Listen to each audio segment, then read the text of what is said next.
The last few weeks, I've been playing DK Bonanza on and off, but all those videos I did about that game have bombed. So instead, today, I'm going to share a bunch of cool QR codes I found for Tears of the Kingdom. Let's get to it. I'm a huge fan of devices that find a way around using energy, and our first code does just that. It's a wagon build, but the creator uses some sort of voodoo to make it propel itself forward. I'm sure if you sat down and broke the build apart, you could figure out what's making it work, but I'm just glad it does. One thing about this build you'll quickly realize is that it's pretty hard to control. Instead, this thing will rocket off in whatever direction it feels like as soon as you activate the spring. And if you get it stuck, make sure to compress the spring.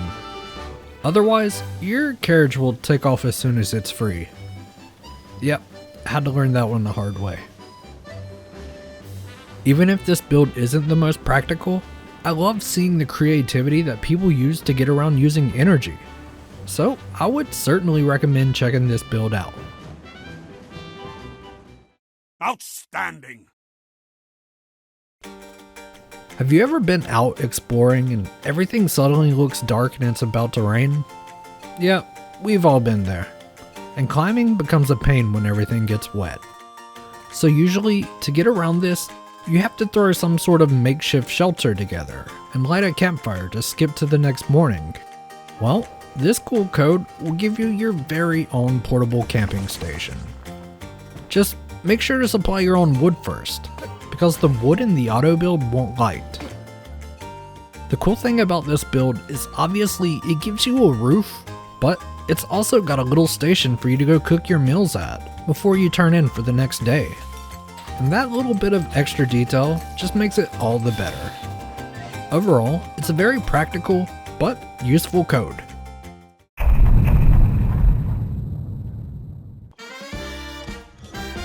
Next up, we have a code for an awesome tank. One thing I really like about this build is the huge circle of lasers on top of the tank, which also happens to be a pulse laser. So that makes them twice as effective against mobs. Mounting the device did give me some trouble, but I found that crouching on the wheel gives you the option to control the device. Just don't ask me how to get out without breaking it apart. Of course, to test this thing out, I had to take it up against a Gliok. And it works great. Just be sure you don't get too close, because the Gliok will blow you off your device mid-fight, like it did to me. However, even with that little hiccup, this creation was able to put the Gliok down, and we can go claim the rewards. But yeah, I still don't know how to get out, so I just broke the device.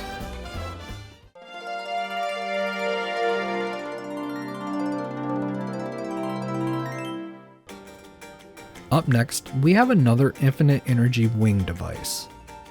Except this time, the wing is actually easy to control, and doesn't despawn. With a build like this, you could fly all around the map, and not have to worry about anything.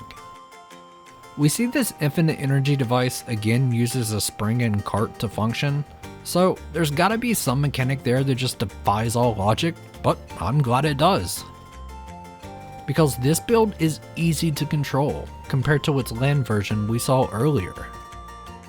I would certainly check this out and go fly all around the map. It's a fun time while not consuming any energy or additional parts. If you enjoyed this video, leave a thumbs up and consider subscribing. Also, leave a comment, cause I respond to those pretty often. And as always, I'll catch you next time.